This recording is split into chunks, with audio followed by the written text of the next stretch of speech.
शहादत हमारे यहाँ बयान होती है इस अंदाज में कि लगता है कि किसी मजलूम बंदे को किसी ने पकड़ा हुआ था तो वो सारे उसे मार रहे थे और वो मिन्नतें कर रहा था कि मुझे ना मारो।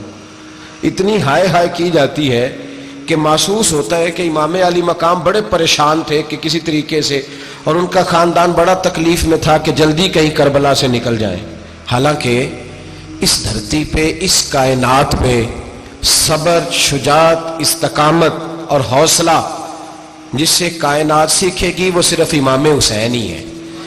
इतने बड़े साबिर आदमी के बारे में इस तरह का रवैया इख्तियार करना कि वो तो गोया इस तरह कर रहे थे कि बस किसी तरीके से मेरी माज़, तो ये इमाम हुसैन की मजलूमियत सुना के लोगों को इस तरह का कर दिया जाता है। ये अंदाज बताया जाता है कि शायद वाक़या करबला रोने धोने का नाम है, हालांकि बात ये नहीं है। नबी पाक सल्लल्लाहु तआला अलैहि वसल्लम की चच्ची जनाब उम्मे फजल सुबह सुबह घबराई हुजूर की बारगाह में आई, अर्ज़ की या रसूल अल्लाह सल्लल्लाहु अलैहि वसल्लम आज मैंने अजीब ख्वाब देखा है, मैं डर गई हूँ। हुजूर ने फरमाया चच्ची क्या देखा? अर्ज़ की हुजूर मैंने देखा है कि आपके वजूद का गोश्त का एक टुकड़ा कट के मेरी झोली में आ गया है। हुजूर ये क्या है? तो महबूब ख्वाब सुन के मुस्कुराए, फरमाया चच्ची ये परेशानी वाला ख्वाब नहीं, ये तो खुशी वाला ख्वाब है। अल्लाह फातिमा को बेटा अता करेगा और वो तेरी गोद में खेला करेगा। चूंकि वो मेरे वजूद का टुकड़ा होगा लिहाजा ख्वाब तुझे ये आई है। तो इमाम हुसैन पैदा हुए, इमाम हसन की उम्र अभी 11 महीने थी। तो नबी पाक ने इमाम हुसैन को जनाबे उम्मे फजल अपनी चच्ची की गोद में दे दिया कि फातिमा के लिए दोनों बच्चे संभालना मुश्किल होगा।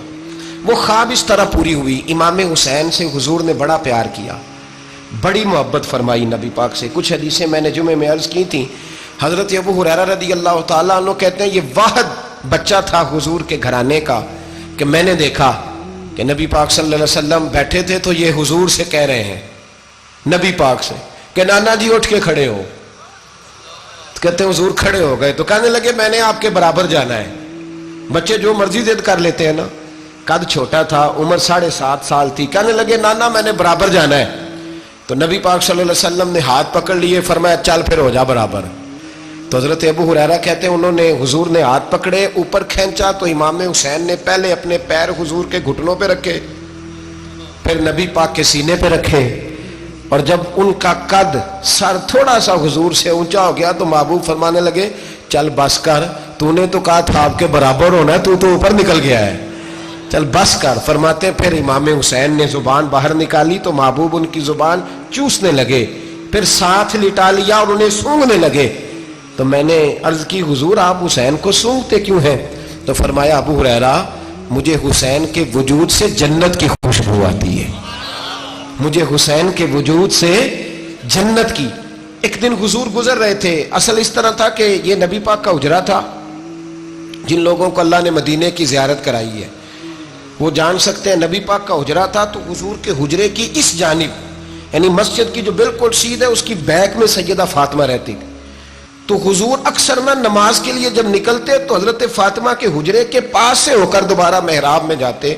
महबूब हुजरे के पास से गुजरे तो इमाम हुसैन रो रहे थे। तो हजरत फातिमा ने किसी बात में झिड़क दिया तो इमाम हुसैन रोने लगे। तो नबी पाक नमाज के लिए गए तो वापस लौट आए और वापस तशरीफ ला के कहा फातिमा हुसैन को क्या हुआ? अर्ज की या रसूलल्लाह तंग कर रहे थे, मैंने डांट दिया है। क्या खूबसूरत जुमले हैं हदीस पाक में। सरकार ने फरमाया फातिमा इसको हुसैन को ना रोने ना दिया कर, ये जब रोता है ना तो मेरे दिल को तकलीफ होती है। तो बीबी साहबा कहती हैं ये हुक्म आया नबी पाक का मेरे नाम, फिर मैंने डांटना छोड़ दिया। ये उनके फजाइल थे कम, उनकी तरबियत खुद नबी पाक ने फरमाई, खुद ड्यूटी। मैं किसी मंतक का मैं अब तो अल्लाह ताला माफ करे, पहले हम लोगों को कहते थे फलानी मजलिस में ना जाना फलानी, अब तो मुसीबत बन गई है, जाने की जरूरत नहीं, हर शय मोबाइल में आ गई। मुझे भेजते हैं, कहते हैं हजरत साहब ये जरा सुनना, ये जरा सुनना।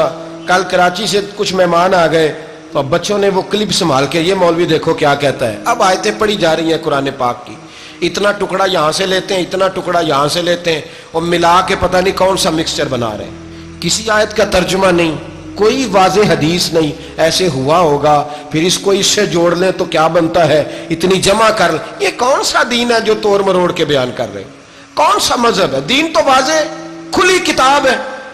अब हमारा ये शौक है, हम हर तमाशा देखना चाहते हैं, हम اپنے لوگوں کی قدر نہیں کرتے اور بڑی بڑی دور جا کے ہم غلط معاملات میں جاتے ہیں، پھر ذہن ہمارے شکوک کا شکار ہوتے ہیں۔ ہمیں سمجھنا چاہیے کوئی ایسی کسی دلیل کی ضرورت نہیں ہے، جب ان کے واضح چیزیں ان کی کتابیں میں موجود ہے، حدیث میں موجود ہے، قرآن مجید میں ان کے فضائل کھل کے موجود ہے، تو دور جانے کی کیا ضرورت؟ حضور ان کی ٹریننگ کراتے تھے۔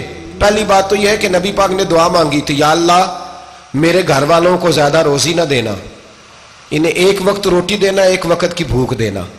یہ جو 10 دن کربلا میں انہیں ٹینشن نہیں نہ ہوئی، انہیں عادت تھی فاقہ کرنے کی، انہیں 3 دن وصلی روزے رکھنے کی عادت تھی، پہلی بات۔ دوسرا یہ کہ جہاد کی تربیت حضور خود کراتے تھے۔